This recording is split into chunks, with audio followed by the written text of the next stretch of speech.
நம்ம சிஎஸ்கே அணியிலிருந்து big update வந்திருக்கு. இந்த அப்டேட்டை நம்ம யாரும் எதிர்பார்க்கல. முக்கியமான வீரர் மீண்டும் கம்பேக் பண்ணி அணிக்குள்ளே இணைந்திருக்காரு. ஸோ பிளேயிங் லெவலில் இடம் பிடிச்சிருக்காரு அப்படின்னு சொல்லும்போது ஒரு ஷாக்கிங்கான நியூஸாக தான் இருக்குது. ஏன்னா ஐபிஎல்லில் 2025 ஐபிஎல்லில் இன்ஜுரி காரணமாக பாதியிலே வெளியே போனார். மீண்டும் சிஎஸ்கே அணிக்கு எப்போ திரும்புவார் அப்படின்னு சொல்லிட்டு எல்லாரும் எதிர்பார்த்தோம்.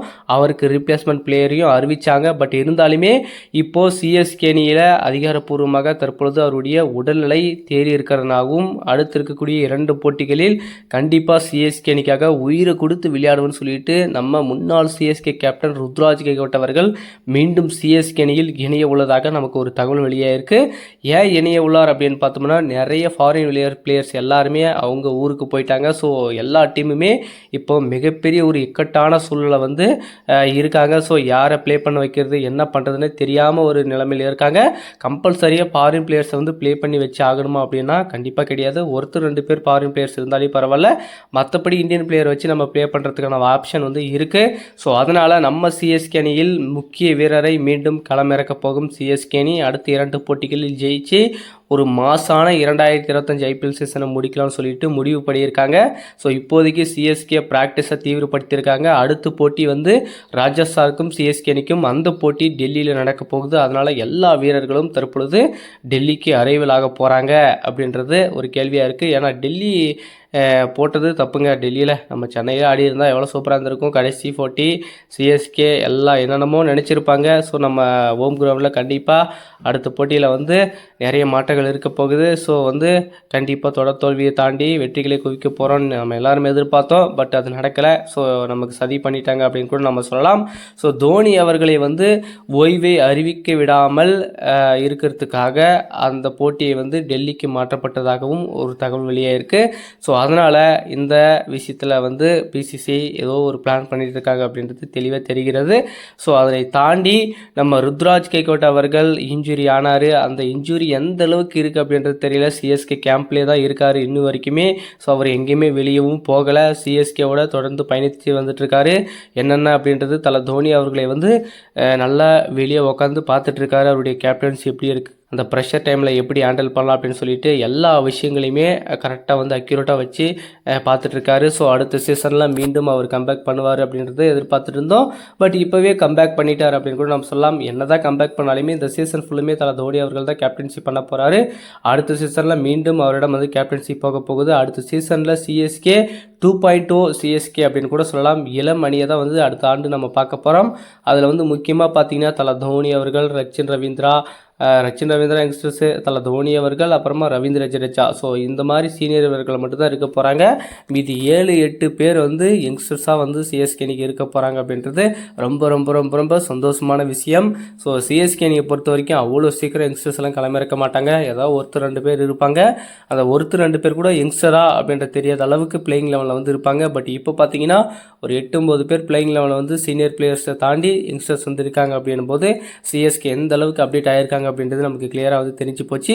நம்ம கேப்டன் ருத்ராஜ் கெய்க்வாட் அவர்கள் ராஜஸ்தானுக்கு எதிரான போட்டியில் தான் இன்ஜுரி ஆச்சு. அதுக்கப்புறம் வந்து அவரால் ப்ளே பண்ணவே முடியல. ரொம்ப ஸ்ட்ரகிளாக இருந்தார். ஸோ ஸ்கோர் பண்ணுறதுலேயும் ரொம்ப கஷ்டமாக இருந்தார்.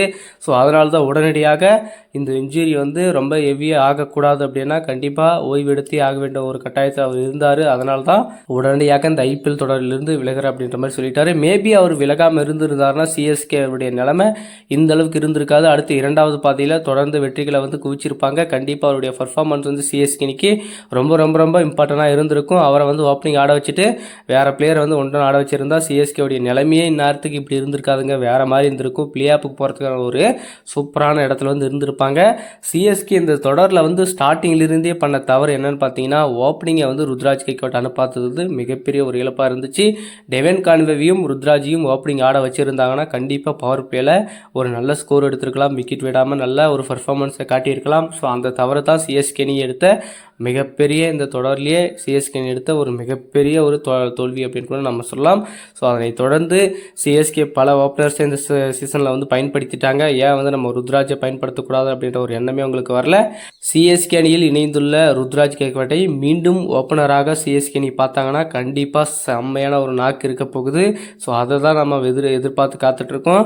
வேறு மாதிரியான ஒரு இன்னிங்ஸை கொண்டு வருவாங்க அப்படின்றது எதிர்பார்ப்பு பரபரப்பாக இருக்குது. என்ன பண்ண போகிறாங்க தல தோனி அவர்கள்? ருத்ராஜ் கைக்வாட்டை மீண்டும் களமிறக்கி மற்ற அணிகளுக்கு ஆப்பு வைக்கிறதுக்கு ரெடியாக இருக்காங்களா அப்படின்றத நம்ம பொறுத்திருந்து பார்க்கலாம். சிஎஸ்கே அணியில் மீண்டும் ருத்ராஜ் கைக்வாட் அவர்கள் உயிரை கொடுத்து சிஎஸ்கே அணிக்காக விளையாடுவதற்காக மீண்டும் அணியில் இணைந்துள்ளதாக நமக்கு ஒரு தகவல் வெளியாக இருக்குது. ஸோ அது எந்த அளவுக்கு உண்மை அப்படின்றத நம்ம பார்ப்போம். ராஜஸ்தானுக்கு எதிரான போட்டியில் அவரை விளையாட வைக்கிறாங்களா இல்லையா அப்படின்றத நம்ம பொறுத்திருந்து பார்க்கலாம். ஸோ ஐபிஎல் போட்டி சஸ்பெண்ட் ஆனதுக்கப்புறம் 17ஆம் தேதி தொடங்க போகுதுன்னு சொல்லிட்டு அதிகாரப்பூர்வ தகவலை வந்து பிசிசிஐ வந்து வெளியிட்டுட்டாங்க. ஸோ ரீஷெடியூலும் வந்து வெளியிட்டிருக்காங்க. முதல் போட்டியே பார்த்தீங்கன்னா ஆர்சிபி அணிக்கும் கேகேஆருக்கும் தொடங்க போகுது. ஐபிஎல்லில் பார்த்தீங்கன்னா ஸ்டார்டிங்லேயே ஃபஸ்ட் மேட்ச் அவங்களுக்கு தான் நடந்துச்சு. மீண்டும் வந்து ரீஷெடியூல் பண்ணதுக்கப்புறமும் ஸ்டார்டிங்லேயே ஃபஸ்ட் மேட்ச் அவங்களுக்கு தான் நடக்குது. ஸோ என்ன தான் பண்ணுறாங்க பிசிசிஐ அப்படின்ட்டு நமக்கு புரியவே முடியல. அவங்க பண்ணுற விஷயத்த நம்மளால் புரிஞ்சிக்க கூட முடியல அப்படின்னு கூட நம்ம சொல்லலாம். ஸோ அப்படி தான் போயிட்டுருக்கு. ஸோ கேகேஆர் அணியை ஆர்சிபி அணி வீழ்த்தியாக வேண்டும், ஆர்சிபி அணியை கேகேஆர் அணி வீழ்த்தியாக வேண்டும். 2 பேருமே பிளே ஆஃபுக்கு போராடிட்டு இருக்காங்க. யார் ஜெயிக்கிறாங்களோ அவங்க வந்து அடுத்த லெவலுக்கு போகிறதுக்கான சான்சஸ் இருக்குது. ஆர்சிபி ஜெயிச்சாங்கன்னா கன்ஃபார்ம் இந்த தொடரில் வந்து முதல் அணியாக பிளே ஆஃபுக்கு வந்து கால் வைக்கிறதுக்கான வாய்ப்புகள் இருக்குது. ஸோ கேகேஆர் அணி ஜெயிச்சாங்கன்னா டாப் 3க்கு போகிறதுக்கான சான்சஸ் இருக்குது. ஸோ மும்பைக்கு பார்த்தீங்கன்னா 2 போட்டிகள் இருக்குது. அந்த 2 போட்டிகளும் மும்பை அணி தோத்தா வெளியே போகிறதுக்கான வாய்ப்புகள் அதிகமாக இருக்குது. ஸோ இந்த மாதிரி நிறைய சுவாரஸ்யமான விஷயங்களை வந்து நம்ம இந்த வாரத்திலிருந்து நம்ம பார்க்க போகிறோம். கண்டிப்பாக ஐபிஎல் அனல் பறக்க போகுது. இந்த சீசனில் வந்து வேறு மாதிரியான ஒரு பிளே ஆஃப் ரேஸ் இருக்குங்க. 6 டீம் வந்து கஷ்டப்பட்டுட்டு இருக்காங்க. 6 டீமுமே வந்து எஃபெக்ட் போட்டு ஜெயிச்சிட்டு இருக்காங்க. ஸோ யார் ஜெயிக்க போகிறாங்க, யார் உள்ளே போக போகிறாங்க அப்படின்றத நம்ம பார்ப்போம். குஜராத் டைட்டன்ஸ் வேறு கெத்தாக இருக்காங்க. அவங்களும் இருக்கக்கூடிய முக்கியமான போட்டிகள் அடித்தாங்கன்னா கண்டிப்பாக நிறைய டீம் வெளியே போகிறதுக்கான சான்சஸ் இருக்குது. ஸோ டோட்டலி பார்த்தீங்கன்னா இந்த ஐபிஎல் சீசன் வேறு மாதிரி இருக்க போகுதுங்க. பாகிஸ்தான் இந்தியா எப்படி வார் நடத்துனாங்களோ அதே மாதிரி போர்க்களம் வந்து ஐபிஎல் களத்தில் வந்து நடக்க போகுது. இந்த களத்தில் யார் ஜெயிக்க போகிறாங்க அப்படின்றது ஒரு சவாலாகவே இருக்குது. இந்த டைம் வந்து எப்பயுமே ஜெயிக்காத ஒரு அணி போரில் கலந்துருக்கு அப்படின்னும் போது அந்த அணி ஜெயிக்குமா அப்படின்றத நம்ம பொறுத்திருந்து பார்க்கலாம். ஸோ என்ன நடக்க போகுது அப்படின்றத நம்ம பார்ப்போம். ஸோ இப்போதைக்கு ஆர்சிபியுடைய முக்கியமான விஷயம் என்னன்னு பார்த்தீங்கன்னா வெளிநாட்டு வீரர்கள் யாரும் அந்த அணியில் இல்லை. ஸோ அதனால் ஆர்சிபி அணி என்ன பண்ண போகிறாங்க, முக்கியமாக அவங்களுடைய பவுலிங் எல்லாம் வந்து ரொம்ப வீக்காக இருக்காங்க. ஸோ அந்த பவுலிங்கில் எப்படி ஸ்ட்ராங் பண்ண போகிறாங்க அப்படின்றது ஒரு யோசனையாகவே இருக்குது. ஸோ என்ன பண்ண போகிறாங்க, ரஜித் பட்டிதாரும் இன்ஜுரியில் இருக்கார். ஸோ அதனால் ஆர்சிபி அணிக்கு மிகப்பெரிய ஒரு இழப்புகள் வந்து ஏற்பட்டுகிட்டே இருக்குது. ஸோ இந்த 2ஆம் பாதையில் எப்படி தொடங்க போகிறாங்க, வெற்றி பாதைக்கு திரும்பி மீண்டும் வந்து அதே ஃபார்மை வந்து கண்டினியூ பண்ண போகிறாங்களா, இல்லை வந்து ஆர்சிபி அணி எப்படி காலமாக அவங்க பண்ணுற விஷயத்த வந்து மீண்டும் வந்து தொடங்குவாங்களா அப்படின்றது ஒரு எதிர்பார்ப்பை கிளப்பி இருக்குது. என்ன பண்ண போகிறாங்க, எந்த மாதிரியான ஒரு பிளானோட வர போகிறாங்க அப்படின்றது நம்ம பொறுத்திருந்து பார்க்கலாம். ஸோ முதல் போட்டியே கேகேஆர் வர்சஸ் ஆர்சிபி அணிக்கு நடக்க போகுது. ஸோ இந்த போட்டியில் யார் ஜெயிக்க போகிறாங்க, யார் அடுத்த பொசிஷனுக்கு போக போகிறாங்க அப்படின்றத பொறுத்திருந்து பார்க்கலாம்.